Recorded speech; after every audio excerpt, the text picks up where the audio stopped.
Hi everyone, we're going to do some baking today in the kitchen, and we're going to do a very basic recipe for you, and it's going to be a gluten-free chocolate cake. So I hope you enjoy this. If you're a gluten-free eater, then you know it's going to be lovely to have a piece of cake for a change. We have got gluten-free flour. Now in the shop they didn't have any normal self-raising flour, so I've got plain white. But to add to that as well, what we're going to need is some gluten-free baking powder. So that's going to help with the raising agent. Basically all self-raising flour has already got its raising agent in it. Some caster sugar. If you're eating specific carbohydrate diet, you can add honey instead. Mind you, you're going to add a load of chocolate, so that's not going to work either. Butter. I am using salted butter, I think it gives it a bit of a better flavour. Loads of chocolate and obviously eggs, so basic cake recipe. And then we're going to add some little bits to make it pretty and all the rest of it, so keep watching. It's really important with baking that you get your ingredients right, so make sure that you've got yourself a really good, you know, one of those. So what we need 110 grams of plain, well, self-raising flour. 110 grams of sugar, so same there. 110 grams of butter, and then, which I think is 4 ounces thereabouts, and then we've got 2 eggs as well. I'm going to put about a teaspoon of gluten-free baking powder in, because I think that's quite important to make sure that it's nice and light and fluffy. And then we're going to give it a really good whisk up as well with the hand whisk. The chocolate we're going to add as and when we think that we need to add some nice chocolate for that. So now I'm going to measure our ingredient. So here we go, 110 grams of flour. Sounds like not a lot, but actually, is it quite a bit? Yeah? Yeah, it's quite a bit actually. Okay, cool. Leave that in there and get your teaspoon of baking powder. Always do your dry ingredients first. So you want a teaspoon of baking powder, and then sugar. Actually, you can do your sugar, you get a more accurate measurement then as well. 10 grams of butter next.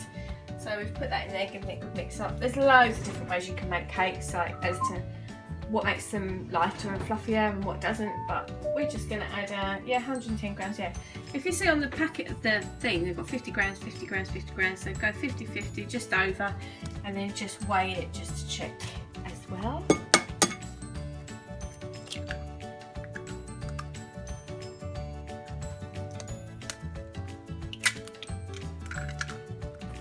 We have decided to add a tablespoon.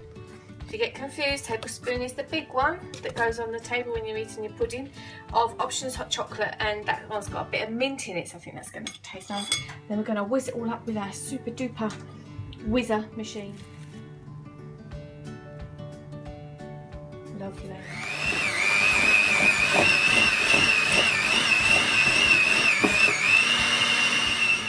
We have a lovely mixture, and we've done the taste test as you do, dipping your finger in, and it's really nice, and that mint really comes through afterwards. So what we're going to do now, we've got our cheap chocolate, and we've decided to use milk chocolate, and we're going to bash it to pieces. So we've got lots of bits, and we'll add the bits in there. Obviously some of them will melt, some of them won't, and that's going to be so delicious.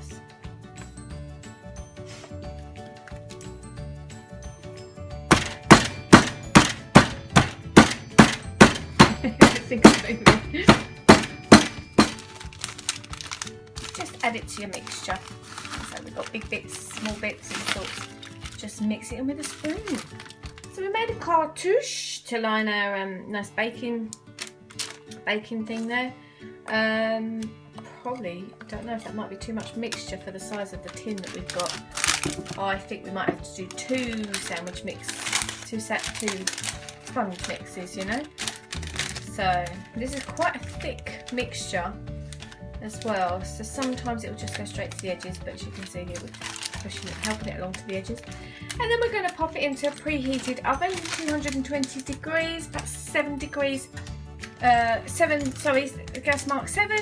It needs to be a nice hot oven, and don't open the door while you're checking it. I have this awesome machine that I love, and I'm going to grate some chocolate in there so that we can use that for the topping, for the decorated bits. Yeah. So we have a big block of chocolate there, so switch it on. Don't forget, Nathan, you need to use that, not your fingers. Obviously you can for the first top bit, that's better, that's the safe way.